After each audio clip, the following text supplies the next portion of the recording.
if Gwydion is the man Taran needs to be, then Eilonwy is the woman Taran needs to be able to win the heart of.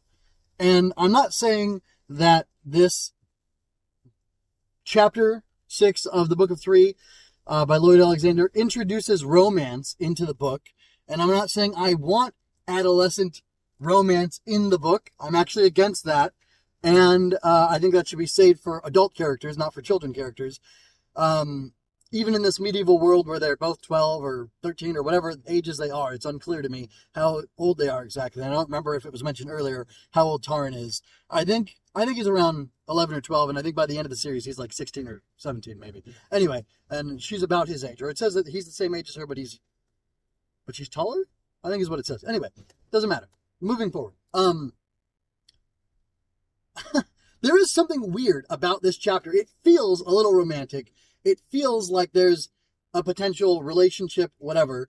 This is a ship waiting to be launched, or a ship waiting to set sail. But, I don't want that. And I'm just going to spoil it for you. That doesn't happen at all in this book. And you could argue that it doesn't really happen in the series as a whole. And if it does, that happens in a very chaste, wholesome way, which I approve of. So, I know I've kind of said different things about it, but there you go. That's what I'm going to say, because I want to walk this fine line between not spoiling the series and also giving you reassurance of what this is and isn't. And it's not kids smooching in Harry Potter, which was super inappropriate in my opinion. And not good stuff. Anyway. So, what do I mean by Eilonwy is the kind of woman that Taran needs to be able to impress? Well, she's very much self-assured. She has a great understanding of who she is, and we get so little insight on her as far as exposition is concerned. But from her interactions with Taran, we get to see what type of person Eilonwy is. She's a little flighty, or she feels flighty to Taran. Taran's very dark, very dour, very heavy, very much seeing catastrophe everywhere.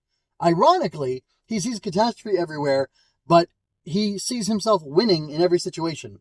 For example, in the last chapter, I believe, or the chapter before, actually, he thought that he would just be able to swim when the need arose.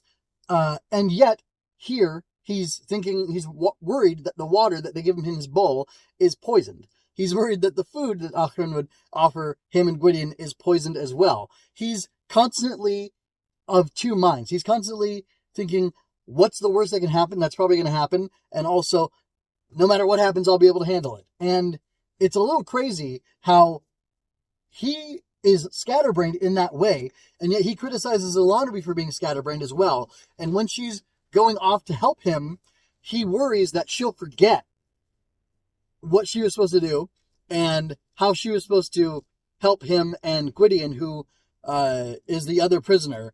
And it's really fascinating.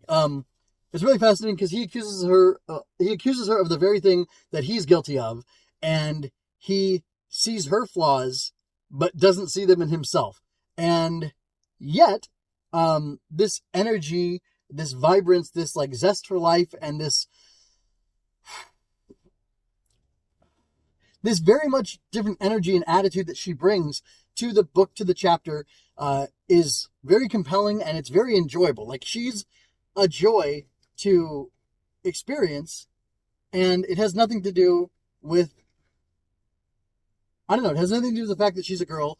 It has nothing to do with the fact that he calls her beautiful or assesses her as being beautiful.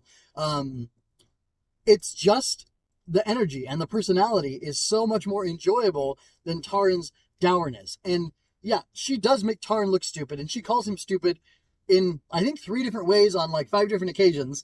And it's just a lot of fun because it isn't a girl boss thing. It isn't a modern woke thing where she's tearing down this guy in order to be better than him. It's Taran genuinely has flaws and is not a perfect character and is still in need of a lot of growth.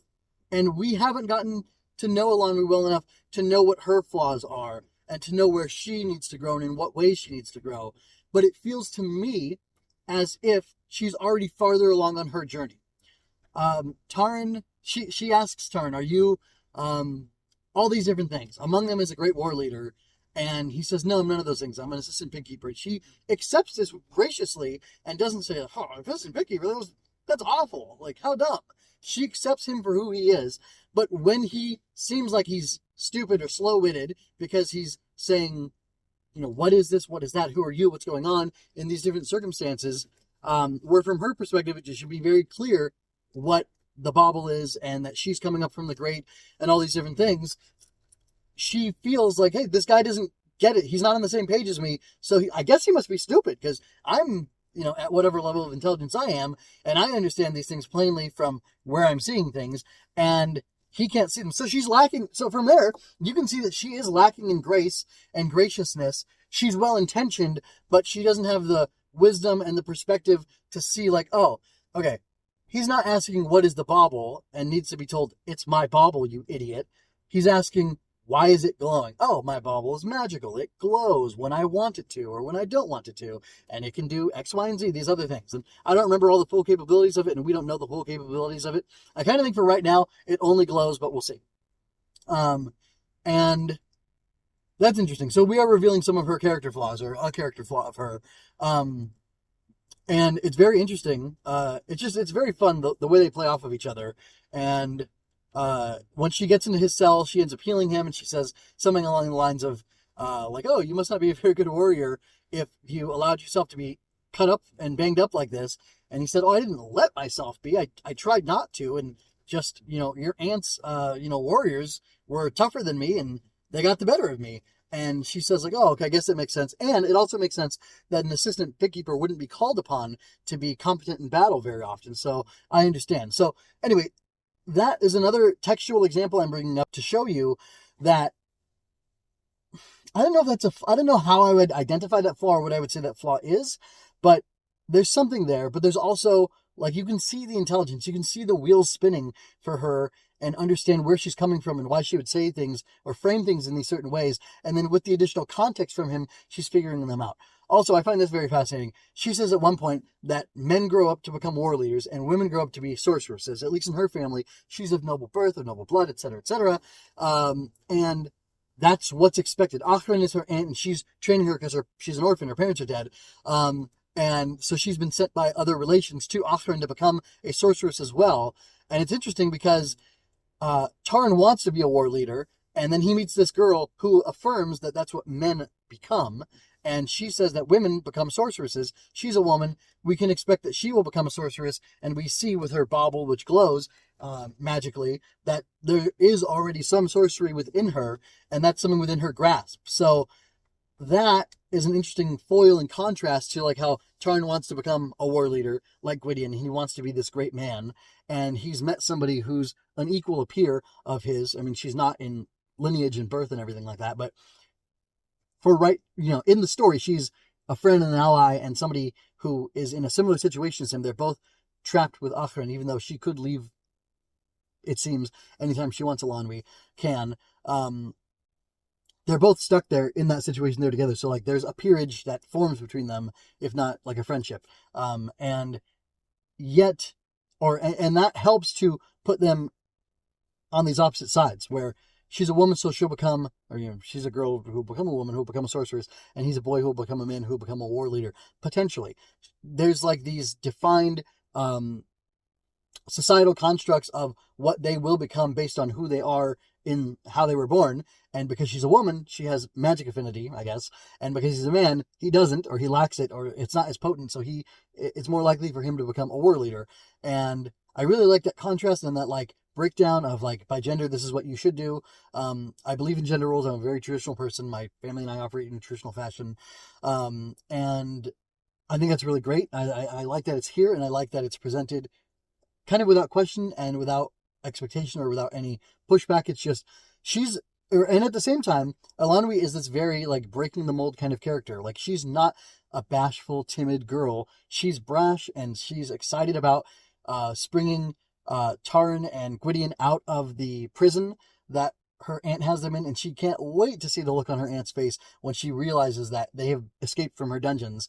And she just thinks it'll be great fun and a great adventure to do this. So she's doing a very brave and noble thing, you could say, but she's doing it in a girlish way, which is like to spite her aunt and to enjoy seeing her frustration and irritation with her for doing that. And I love that. She's like a lovable scamp of a character, but she's like a proper, I don't know, I guess she's a princess of sorts. She's like a proper princess who's a lovable scamp at the same time. So it'd be like if Leia and Han Solo were the same person somehow.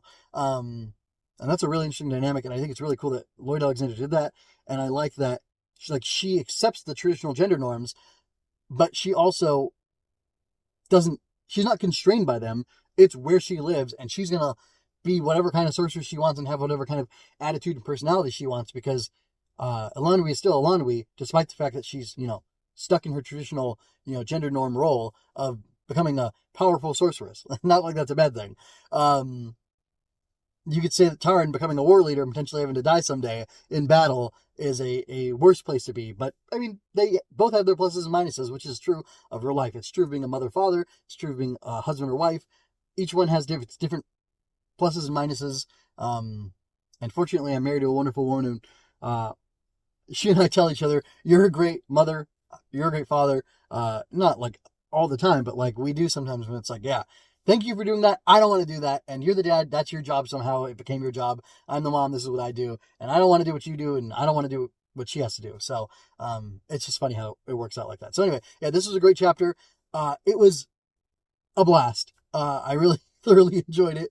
And yeah, I'm excited to get more into the book. I'd love to hear your thoughts on it and what you think about the book as a whole, if you've gotten through it already. Keep it light on spoilers, because I want this to be like an open place where we can discuss it, but not get too crazy. If you want to go into full spoilers, you can reach out to me on Twitter or X, whatever. I think there should be links in the description. If not, it's all on mjmunoz.com, where you can find links to everything I do, my art, my writing, and my analysis of stuff. And we can also have conversations there, because there's a comment section, and there will be show notes where you can comment there, and we can talk back and forth. And then I've been working on Mockring Mayhem, my debut middle grade novel about magical bugs battling monsters. Specifically, a monster finds out where the magical bugs live, and it goes there to kill them all. And a couple of young grow bugs who are untrained and untested and not ready for battle, they end up having to, or seizing the opportunity to help save one of their mentors and fight off one of these monsters called a gremlin, which is a misty bird that can hide in fog and do different things. And it's a very challenging fight for them. They might not live, and even if they do, there are a bunch of other Mockwings for them to fight. And will they be able to fight them? Will they be able to save their mentor? If you want to find out, you got to find the book. It's called Mockring Mayhem. It's coming out this year, 2025. Hopefully before the summer, hopefully in the spring, we'll see. I'm working on doing a bunch of stuff on the back end. I'm getting a cover made right now. I've been in talks with an artist, and she's working on it. She's going to get me a mock-up soon for Mockring Mayhem, which is exciting. And then I got to do other back-end stuff to get the book ready to publish, as far as like formatting and being positioned and being able to get it as a print file. And there's all sorts of technical stuff. But I'm working on that in the back end. The book is finished. I feel very confident in it. I feel like it's a great story, and it's great for kids. It's great for families. It's an all-ages kind of thing. It doesn't talk down to the reader. It addresses things in a way where there's real stakes, and there's real danger, and there's real excitement, and there's real glory and victory over enemies and over obstacles and challenges, because I think that's what matters. And I think that's the kind of thing you get in the Book of Three. I think that's the kind of thing you're going to get in all of my writing. At least that's the goal anyway. So anyway, until next time, folks, take care, be well. Growbugs.com, GROBUGS, or MJ Munoz, where you can find everything. I link everything there, and I'll have links pointing out to other things as well. If you go to the website, to either website, you should be able to find a sign-up form so that you can get on my newsletter. You can get announcements for when the book comes out. You can get exclusive offers. There's some bonus material for free that you can get as well. So anyway, I'd appreciate it if you check that out.